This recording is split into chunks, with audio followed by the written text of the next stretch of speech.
Nang tumawid si Ernesto Villanueva sa pintuan ng dealership na may tuyong putik sa kanyang mga bota, tumawa agad si Carlo Mendoza bago pa man maalis ng magsasaka ang kanyang sombrero.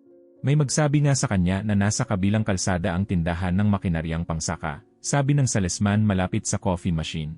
Sumabay sa maikling tawa si Lorna Reyes habang umiwas ng tingin ang ibang empleyado para itago ang kanilang ngiti. Narinig ni Ernesto ang bawat salita. Hinigpitan lamang niya ang hawak sa sombrero at patuloy na tiningnan ang mga pickup na nakadisplay habang walang sinumang tumayo upang asikasuhin siya. Sa kabilang bahagi ng showroom, nakita ni Mara Santos ang nangyari at iniwan ang mga dokumentong inaayos niya. 4 na buwan pa lamang siyang nagtatrabaho roon at ang ibinibigay sa kanya ay iyong mga customer na itinuturing ng matatagal ng salesman na walang kakayahang bumili. Para kay Mara, higit pa sa komisyon ang trabahong iyon. Matapos gumugol ng halos 2 taon sa pag-aalaga sa kanyang amang si Arturo, habang mahirap ang paggaling nito, sinusubukan niyang muling maayos ang kanilang kabuhayan. Ang kanyang sahod ang bumibili sa gamot ng ama at pumipigil sa muling pagkaantala ng mga bayarin sa maliit na bahay na tinitirhan nila. Isang warning lamang ang maaaring tumapos sa una niyang matatag na trabaho mula nang bumalik siya sa paghahanap buhay. Gayunman, tinawid ni Mara ang showroom. "Magandang umaga po. Mara ang pangalan ko. Paano ko po kayo matutulungan?" tanong niya. Muling tumawa si Carlo, at ngayon ay hindi na niya sinubukang itago yon. Tumingin si Ernesto at sinabing naghahanap siya ng pickup na kayang dumaan sa sirang kalsada, magdala ng mga kagamitan, at magtrabaho ng maraming taon nang hindi siya iniiwan sa gitna ng gawain. Hindi tinanong ni Mara kung magkano ang pera niya at hindi rin agad inalok ang pinakamahal na modelo. Tinanong muna niya kung ano ang karaniwang trabaho nito at ano ang kailangang kayanin ng sasakyan. 68 taong gulang si Ernesto, nakasuot ng kupas na checkered shirt, at ang kanyang mga kamay ay bakas ang mahigit 4 na dekada ng pagsasaka. Bago pa magbukas ang dealership ng umagang iyon, nagtrabaho na siya, sinuri ang patubig at tumawid sa maputik na bahagi ng daan bago makarating sa pangunahing kalsada. Maaari sana siyang magpalit ng damit pero wala siyang nakitang dahilan para itago ang mga bakas ng kanyang trabaho. Pinili niyang manatiling ganoon dahil kailangan niyang malaman kung paano tinatrato ng staff ang isang taong hindi mukhang mahalaga. Ipinaliwanag ni Ernesto na nagtatanim siya ng butil at gulay at nag-aalaga rin ng baka. Kailangan niyang magdala ng mga kasangkapan, humila ng trailer, at dumaan sa matatarik na bahagi ng kalsada. Dinala siya ni Mara sa 2 pagpipilian at ipinaliwanag sa simpleng paraan na mas komportable ang isa, samantalang mas bagay sa mabigat na trabaho at mas madaling ipaayos ang isa pa. Sinuri ng magsasaka ang cargo bed, tumingin sa ilalim ng sasakyan, at nagtanong kung gaano katagal darating ang isang mahalagang piyesa sakaling masiraan siya sa panahon ng anihan. Nagulat si Mara sa mga tanong. Alam ni Ernesto kung gaano kalaki ang nawawala kapag tumigil ang isang makina sa gitna ng anihan. Sinagot niya ang kanyang nalalaman, at nang hindi siya sigurado kung gaano kabigat ang kayang hilahin ng pickup sa basang paahon na daan, pinili niyang magtanong muna kaysa manghula. Tumango si Ernesto. Ang tamang sagot ay hindi iyong pinakamabilis sabihin. Iyon ang sagot na hindi mag-iwan sa customer sa gitna ng kalsada, sabi niya. Pinagmamasdan sila ni Victor Ramos mula sa opisina nitong salamin ang dingding. Nang makita niyang kinukuha ni Mara ang susi ng demo unit, mabilis siyang lumabas. "Saan mo balak dalhin ang susi na yan?" tanong ng manager. Ipinaliwanag ni Mara na gusto ni Ernesto na subukan ang upuan at umikot ng kaunti sa pinapayagang bahagi ng bakuran. Tiningnan ni Victor ang bota ng magsasaka at saka ang mapusyaw na upuan ng pickup. "Kakalinis lang ng demo unit. Ipakita mo na lang ang brochure at tapusin mo na," utos niya. Inipit ni Ernesto ang sombrero sa ilalim ng kanyang braso. "Kung bibili ako, dito ako upo habang nagtatrabaho. Kailangan kong malaman kung bagay ito sa akin," sagot ng magsasaka. Ngumiti si Victor ng walang kabaitan. "Mas mahal pa sa maraming bahay ang modelong ito. Hindi kami nagpapalabas ng test drive para sa kung sinong bisitang dumating ng walang appointment." Ilang hakbang lamang ang layo ni Carlo at hindi niya napigilan ang panibagong tawa. "Kung magbabayad siya ng cash, ako mismo ang maghuhugas ng putik sa bota niya," sabi ng salesman. Sa pagkakataong iyon, mas marami pang empleyado ang tumawa. Uminit ang mukha ni Mara. Hindi naman umiiral ang patakarang binanggit ng manager. Noong nakaraang linggo, nag-alok si Carlo ng test drive sa isang customer na walang appointment dahil lamang sa mamahalin nitong relo, bago pa man nito sabihin ang pangalan. Maaari sanang umatras si Mara upang protektahan ang trabaho. Sa halip, binuksan niya ang likod ng service vehicle, kumuha ng disposable cover mula sa workshop, at inilagay iyon sa upuan at sahig ng pickup. Makakapag-test drive po si Ginoong Ernesto nang hindi marurumihan ang sasakyan. Ako ang bahala sa paghahanda at pagtatala ng biyahe, sabi ni Mara.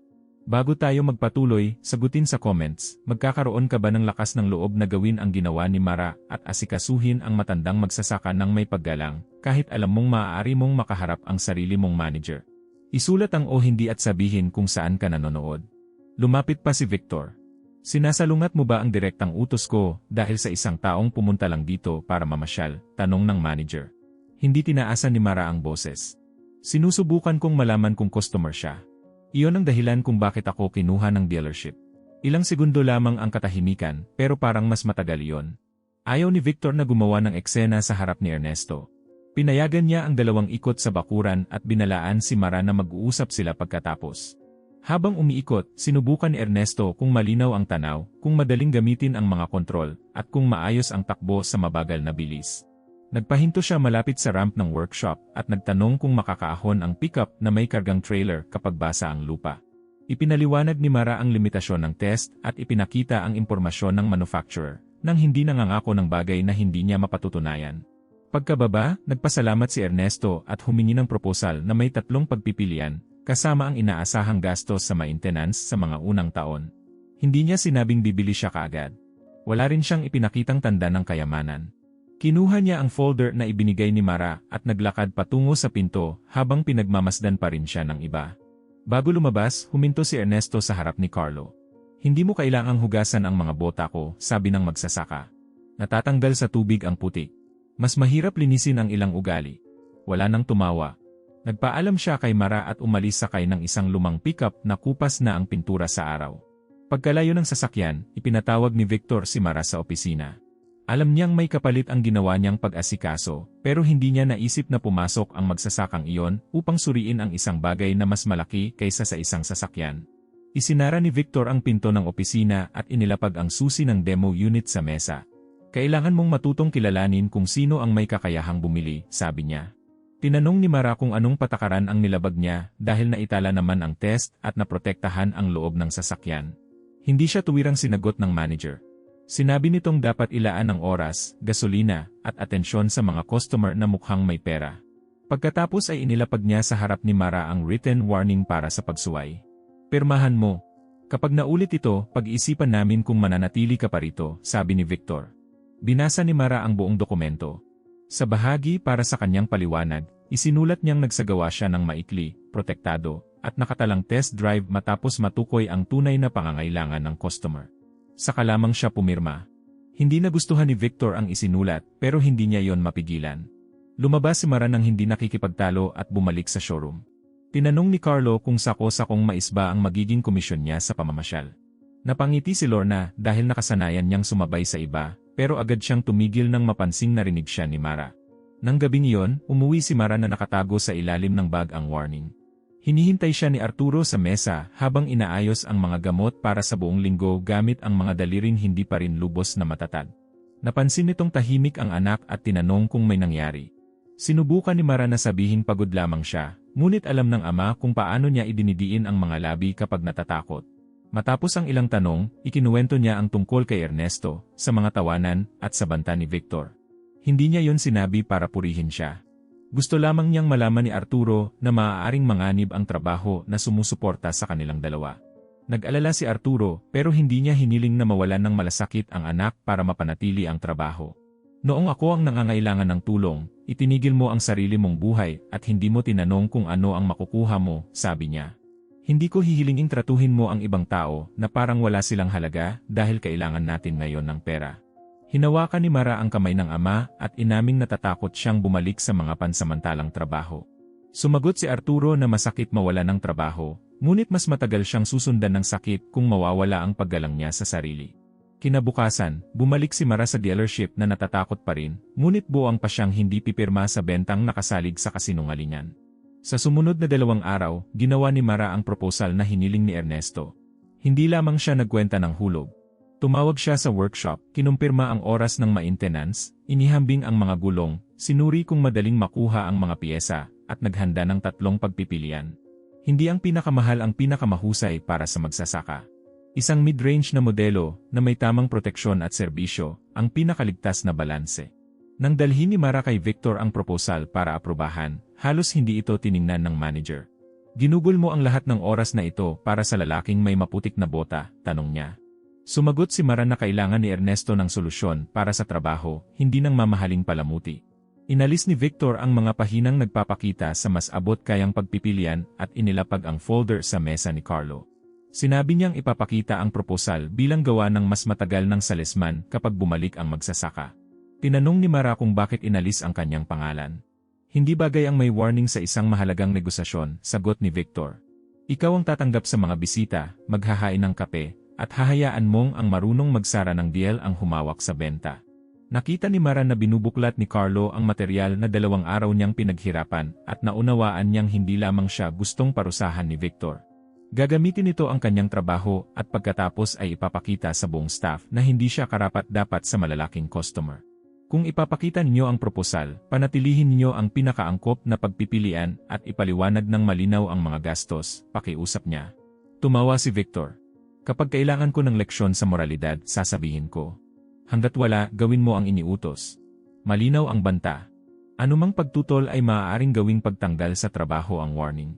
Sa linggo ring iyon, isang malaking pagkakataon ang nagpagalaw sa buong dealership. Isang kooperatibang pang-agrikultura ang magpapalit ng bahagi ng kanilang mga sasakyan at nag-imbita ng 3 dealership para sa isang presentasyon. Kasama sa kontrata ang iba't ibang sasakyan, regular na maintenance, at serbisyo sa loob ng maraming taon. Nagpasabi si Ramon Alvarado, ang direktor ng dealership, na personal siyang dadalo. Itinuring ni Victor ang pagbisita bilang pagkakataon upang patunayang handa na siyang mamahala sa mas malaking branch. Si Carlo ang piniling gumawa ng sales presentation, kahit kaunti lamang ang alam niya tungkol sa gawain sa bukid. Binigyan siya ni Victor ng inensayong talumpati tungkol sa lakas, teknolohiya, at pagiging eksklusibo. Si Lorna ang inatasan sa mga dokumento. Inilagay si Mara sa reception, malayo sa mesa ng negosasyon. Nang tanungin niyang maaari ba siyang tumulong sa teknikal na bahagi, sinabi ni Victor na mas bagay sa kanya ang tumanggap ng bisita at maghain ng kape. Ipaubaya mo ang malaking negosasyon sa taong marunong kumilala ng malaking pagkakataon, sabi niya. Sa pagtatapos ng hapon, tumawag si Ernesto sa dealership. Sinabi niyang nabasa niya ang proposal at tinanong kung maisusulat ni Mara na walang bayad ang anumang sira na dulot ng mabigat na trabaho sa bukid. Hindi iyon ang sinasabi ng tunay na coverage. Madali sanang mangako sa sandaling iyon at ipaliwanag ang mga limitasyon pagkatapos ng pagbili. Malinaw na ipinaliwanag ni Mara kung ano ang sakop at ano ang kailangan pang suriin. Nag-alok din siya ng totoong karagdagang proteksyon, kahit alam niyang maaaring umatras si Ernesto dahil sa sagot. Natahimik si Ernesto. Paano kung ang pangakong iyan ang magpasya kung bibili ako, tanong niya. Huminga muna si Mara bago sumagot. Mas pipiliin kong mawala ang benta. Kapag ipinangako ko ang hindi kayang tuparin ng dealership, malalaman niyo iyon sa pinakamasamang oras. Nagpasalamat si Ernesto at ibinaba ang tawag. Narinig ni Victor ang usapan at inakusahan si Mara na muli na namang nagtaboy ng customer. Bilang parusa, inalis niya ang pangalan nito sa schedule ng Sabado, ang araw na pinakamaraming customer, at ibinigay ang shift kay Carlo. Hindi alam ni Mara na wala talagang balak si Ernesto na humingi ng huwad na garantiya. Gusto niyang malaman kung mananatiling tapat ang salesledi kapag akala nitong walang mahalagang taong nakatingin. Sa loob ng maraming dekada sa pagsasaka, nakita niyang naglalaho ang mga pangako matapos matanggap ng isang kumpanya ang bayad. Pinatunayan ng sagot ni Mara na hindi lamang pakitang tao ang magandang pag-asikaso sa unang pagbisita. Handa siyang magsabi ng mahirap na katotohanan kahit desperado siyang makuha ang komisyong iyon. Sa simpleng opisina ng kooperatiba, ikinuwento ni Ernesto sa komite ang mga tawanan, ang peking patakaran sa test drive, at ang katapatan ni Mara. Gusto ng ilang magsasaka na agad alisin ang dealership sa pagpipilian. Hiniling ni Ernesto na maghintay sila. Noong nakaraang taon, halos mawala ng mahahalagang araw ng anihan ang ilang pamilya dahil nangako ng mabilis na serbisyo ang ibang kumpanya at iniwan sila matapos magbayad. Ayaw niyang muling pumili dahil lamang sa pinakamababang presyo, pero ayaw rin niyang hatulan ang buong staff bago malaman kung anong asal ang susuportahan ng direktor. Nagpasya ang komite na pumunta ng hindi nagpapalit ng kanilang damit pambukid. Magtatanong sila ng mga simpleng bagay at pagmamasdan kung sino ang magsasabi ng totoo. May maayos na mga sasakyan at may kakayahang workshop pa rin ang dealership. Ipapakita ng presentasyon kinabukasan kung ang paghamak kay Ernesto ay kayabangan lamang ng ilang empleyado o isang tahimik na patakaran na tinatanggap ng buong kumpanya. Sa umagang itinakda para sa presentasyon ng kooperatiba, inihanda ang dealership na parabang mga opisyal ng pamahalaan ang darating. Ipinakintab ni Victor ang mga sasakyan, pinalitan ang mga bulaklak sa reception, at nagpalagay ng mamahaling tubig sa meeting room. Inensayo ni Carlo ang kanyang sasabihin habang nakatingin sa refleksyon niya sa salamin. Sinuri ni Lorna ang mga folder at napansing kulang ang impormasyon sa maintenance na gagamitin ni Carlo. Binalaan niya si Victor, pero sinabi ng manager na nalilito lamang ang customer sa napakaraming numero at sapat na ang magandang presentasyon. Bago mag-alas 10, dumating si Ramon. Binati ng direktor ang staff at tinanong kung handa na ang lahat. Tiniyak ni Victor na napili na niya ang pinakamahuhusay na empleyado. Nanatili si Mara sa reception desk. Nasa kanyang employment record pa rin ang warning, at maaaring gamitin laban sa kanya ang anumang pagtatangkang lumapit sa meeting. Huminto sa harap ng dealership ang isang maliit na bus. Bumaba mula roon ang mga lalaki at babaeng simple ang damit. Ang ilan ay nakabota, at ang iba ay may dalang folder at clipboard. Tumingin si Carlo kay Victor, litong-lito. Mga executive na nakasuit ang inaasahan ng manager. Pagkatapos ay pumarada sa likod ng bus ang isang lumang pickup.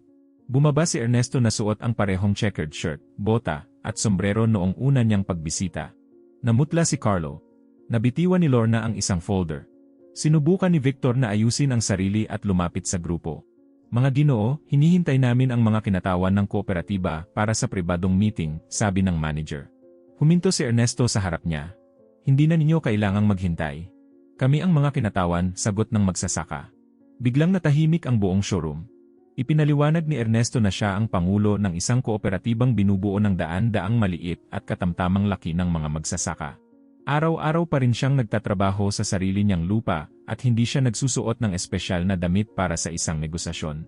Kailangang piliin ng purchasing committee na binubuo ng mga magsasakang bumaba sa bus, ang mga sasakyang gagamitin nila sa loob ng maraming taon. Hindi biro ang una niyang pagbisita at hindi rin niya sinubukang linlangin ang sinuman. Mag-isa siyang pumunta dahil gusto niyang makita ang dealership sa araw na hindi ito handang magpakitang gilas para sa kanya. Kinuha niya sa plastic folder ang evaluation sheet. Nandoon ang mga pamantayan para sa pagtakbo ng sasakyan, katapatan ng mga pangako, at kalidad ng pag-asikaso. Malaking pagkalugi ang dulot ng masamang makina, sabi ni Ernesto. Pero mas malaki ang maaaring mawala kapag hinamak ng kumpanya ang magsasakang nangangailangan ng tulong. Pagkatapos ay tiningnan niya si Carlo.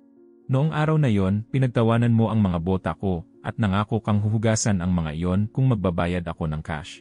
Ngayon, pumunta ako para magpasya kung karapat-dapat ang dealership na ito na maglingkod sa mga magsasakang kinakatawan ko.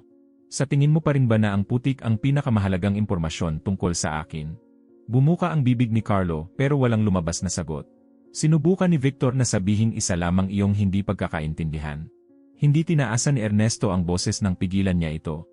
Pinigilan mo ang isang pinapayagang test drive, nag-imbento ka ng patakaran, at pinarusahan mo ang nag-iisang empleyadong gumawa ng tama. Hindi iyon simpleng hindi pagkakaintindihan. Pinili mong gawin iyon. Pagkatapos ay humarap siya kay Mara. Nasa iyo pa ba ang totoong proposal na may mga gastos sa maintenance?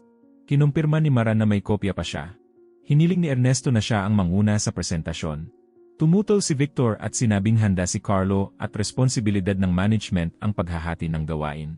Tinanong ni Ramon na tahimik na nagmamasid kung bakit gustong marinig ng kooperatiba ang empleyadong hindi pinili ng manager. Ibinigay ni Ernesto sa direktor ang evaluation sheet at ikinuwento ang pag-asikaso, ang katapatan ni Mara sa tawag, at ang warning na ibinigay sa kanya. Tahimik na binasa ni Ramon ang dokumento. Pagkatapos ay inutusan niya si Lorna na kunin ang record ng test drive at ang warning. Saglit na nag-alinlangan si Lorna. Tumawa rin siya noong unang pagbisita. Ngayon ay naunawaan niyang kapag nanahimik ulit siya, ulitin lamang niya ang parehong kaduwagan. Dinala niya ang mga dokumento at kinumpirmang wala sa manual ng dealership ang patakarang binanggit ni Victor. Ipinaliwanag din niyang maayos na naitala ang test drive at walang nasira o nadumihan sa sasakyan.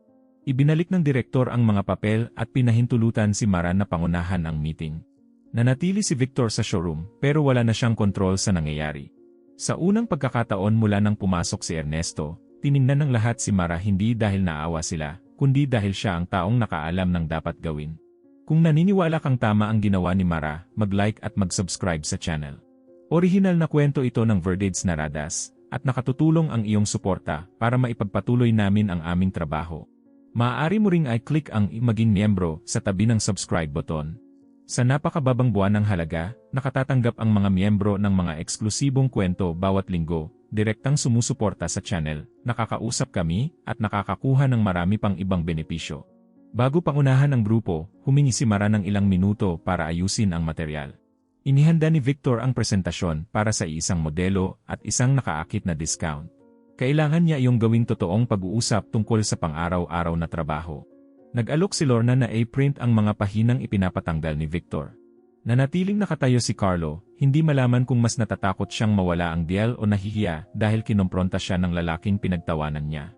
Pinagmasdan ni Ramon kung paano kumilos ang bawat empleyado mayong hindi na sila napoprotektahan ng kapangyarihan ng manager. Maaari sanang gamitin ni Mara ang sandaling iyon upang gantihan ang mga pang-aalipusta. Hindi niya ginawa iyon.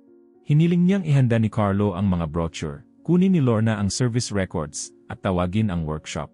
Nang tanungin ni Carlo kung bakit kailangan pa rin ni Mara ang tulong niya, sumagot siya na hindi pumunta ang kooperatiba upang manood ng isa pang labanan ng mga ego. Pumunta sila para malaman kung kayang magtrabaho bilang isang team ang dealership, paliwanag niya. Mas masakit kay Carlo ang pangungusap kaysa sa isang insulto. Kinuha niya ang mga materyal ng hindi nagreklamo at, sa unang pagkakataon, sinunod ang tagubilin ni Mara ng hindi ginagawang kompetisyon ang lahat. Nagsimula si Mara ng walang inensayong talumpati. Tinanong niya ang komite kung ano ang kailangang gawin ng bawat grupo ng mga magsasaka. Nalaman niyang gagamitin ang ilang sasakyan sa pagkarga, ang iba para sa pagpunta ng mga teknisyan sa mga bukid, at ang ilan para sa malalayong biyahe. Sa halip na ibenta ang parehong pickup sa lahat, nagmungkahi siya ng magkakaibang uri ng sasakyan. Bababa ang halaga ng pagbili, magiging mas simple ang pagpapaayos, at hindi sila magsasayang ng gasolina sa malalaking sasakyan kung hindi naman kailangan. Sinubukan ni Carlo na sumingit at sabihing mas malakas ang pinakamahal na modelo. Sumang-ayon si Mara, pero ipinaliwanag niyang mas malaki rin ang gastos kapag hindi naman kailangan ang dagdag na lakas. Hiniling ni Ernesto kay Carlo na kalkulahin kung magkano ang magiging diferensya sa konsumo ng buong fleet sa loob ng maraming taon. Tumingin ang salesman kay Victor. Pareho silang walang maisagot. Binuksan ni Mara ang kanyang spreadsheet, ipinakita ang pagtataya, at malinaw na sinabi kung aling mga halaga ang magbabago depende sa tunay na biyahe ng bawat magsasaka. Nagpunta ang komite sa testing area. Dahil sa malakas na ulan noong nakaraang gabi, basa pa ang isang bahagi ng lupa. Maikli at malinis na ruta lamang ang inihanda ni Victor, ngunit gustong makita ng mga magsasaka kung maayos ang sasakyan sa mabagal na takbo, kung ligtas ang preno na may kunwaring karga, at kung madaling maabot ang mga kagamitan. Tinawag ni Mara ang workshop, kinumpirma ang mga limitasyon sa kaligtasan, at inayos ang demo ng hindi nangangako ng ipinagbabawal na manyobra. Hindi siya lumabag sa anumang tuntunin sa pagmamaneho. Inayos niya ang bawat test, itinala ang mga tanong, at humingi ng formal na sagot sa anumang hindi niya makumpirma agad. Sa isa sa mga pagsusuri, may lumabas na warning light sa dashboard ng sasakyan. Tumakbo si Carlo upang patayin yon bago mapansin ng komite. Pinigilan siya ni Mara. Tinawag niya ang workshop at nalaman nilang hindi maayos ang pagkakabit ng isang sensor pagkatapos linisin ang sasakyan at wala itong panganib sa makina. Gayunman, itinala pa rin niya ang nangyari. Lumapit si Victor na galit at pabulong na sinabing sinisira niya ang benta sa pagpapakita ng problema sa mga buyer. Narinig iyon ni Ernesto. Hindi ang warning light ang muntik sumira sa benta, sabi ng magsasaka. Ang kagustuhang itago iyon ang problema. Ipinaliwanag ni Mara na maaaring magkaroon ng simpleng problema ang anumang sasakyan at ang mahalaga ay kung paano tutugon ang service team.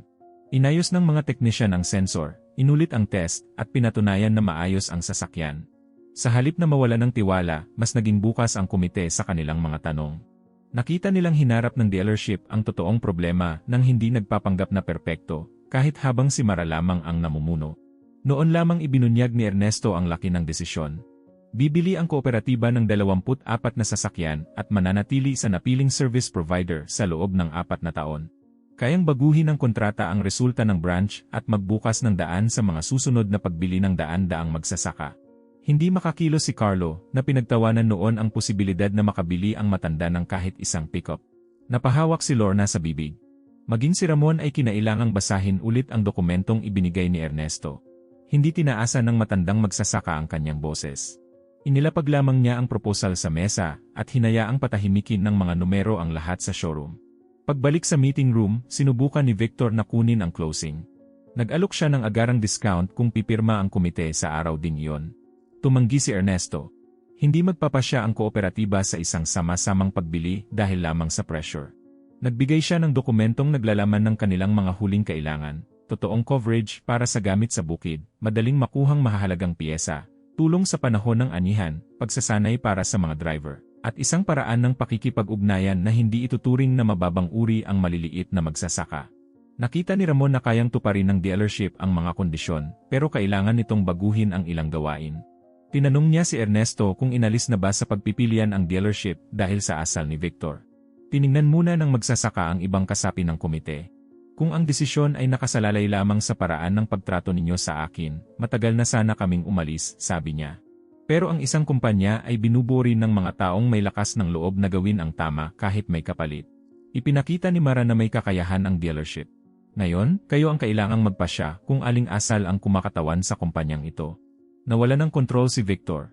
Sinabi niyang ginawang personal na paghihiganti ni Ernesto ang isang napakalaking negosasyon at ginagamit ni Mara ang sitwasyon upang agawin ang kanyang posisyon.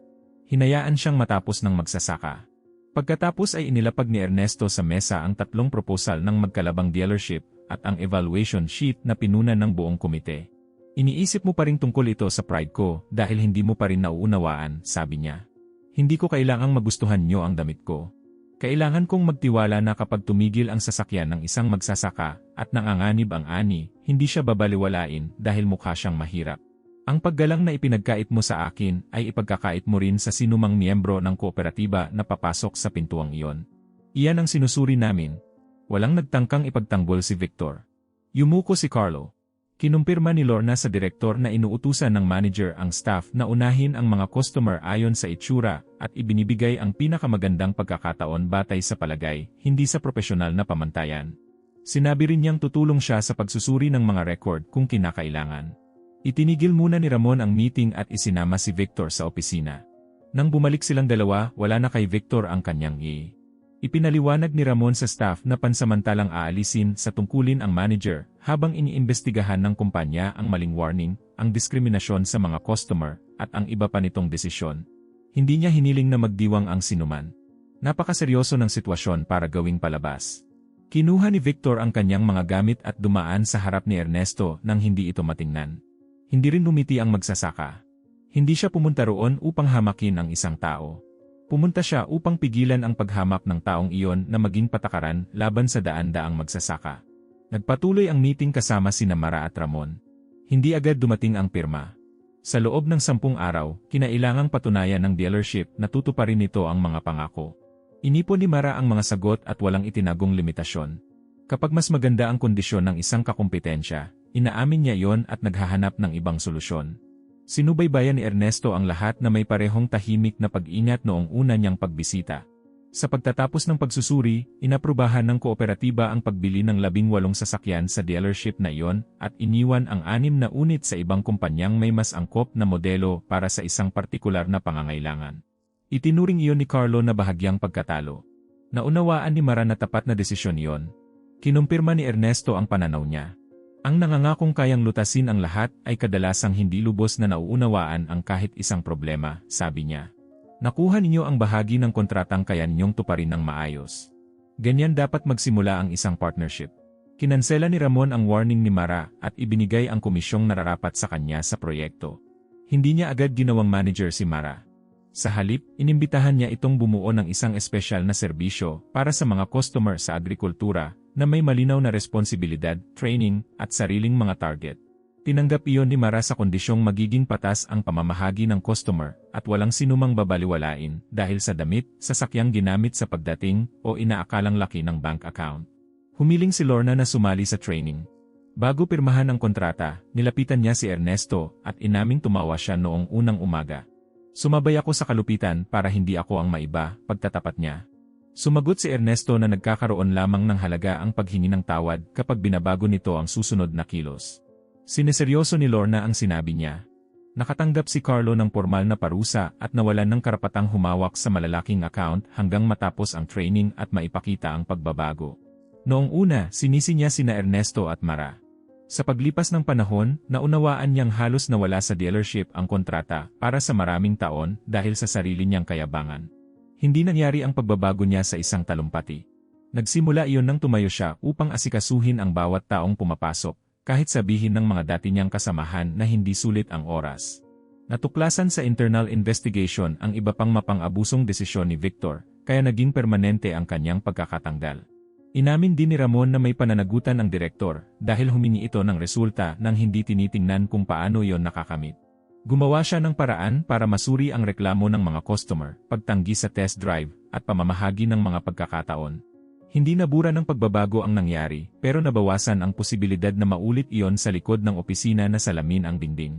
Ginamit ni Mara ang bahagi ng una niyang komisyon upang bayaran ang mga naantalang gastusin sa bahay at bilhin ang mga gamot ni Arturo nang hindi kailangang piliin kung aling bill ang ipagpapaliban sa susunod na buwan. Nang ibigay niya sa ama ang bag ng gamot, ikinuwento niyang inimbitahan siyang ayusin ang bagong serbisyo para sa mga magsasaka. Ngumiti si Arturo pero ipinaalala niyang hindi ang bagong posisyon ang tunay na gantimpala. Umuwi kang takot pero hindi ka umuwing nahihiya, sabi niya. Naunawaan ni Mara na mas mahalaga ang pangungusap na iyon kaysa sa anumang papuri ni Ramon. Pagkaraan ng 3 buwan, sinamahan ni Arturo ang anak sa pag-deliver ng mga unang sasakyan ng kooperatiba. Mabagal siyang maglakad pero tinanggihan ang inalok na upuan dahil gusto niyang makita si Mara habang nagtatrabaho. Walang red carpet at walang magarbong seremonya. May mga magsasakang nagtatanong, mga teknisyan na nagpapaliwanag ng pangunahing pag-aalaga, at si Mara na inaabot ang bawat susi nang hindi minamadali ang sinuman. Dumating si Ernesto sakay ng kanyang lumang pickup na kupas ang pintura at binati si Arturo na parang pareho na nilang alam ang kwento ng isa't isa. Ang anak niyo ang pumigil sa amin na pumili ng maling kumpanya, sabi ni Ernesto. Umiling si Arturo. Ginawa lamang niya ang gusto niyang gawin ng iba para sa akin. Narinig ni Mara ang usapan at kinailangang huminga ng malalim upang pigilan ang luha. Sa unang pagbisita, inakala niyang isinugal niya ang trabaho para sa isang estranghero.